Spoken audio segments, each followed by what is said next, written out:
Magandang tanghali na naman. Ito na naman ang inyong Indoy. Nagluto ng madalian na naman na adobong walang kamatayan, walang katapusan. Adobong itlog, linagyan ng adobong karne pala.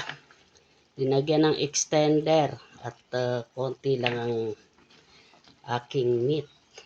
At brown out dito sa amin. Ewan ko ba kung bakit umalis naman na si Tino. Kaya eto, yummy na naman ang mga chibuga namin ito.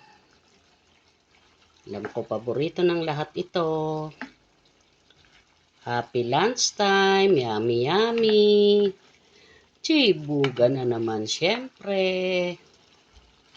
Yan. Itlog na nilaga pa lang, ulam na. Yummy. Happy lunchtime again.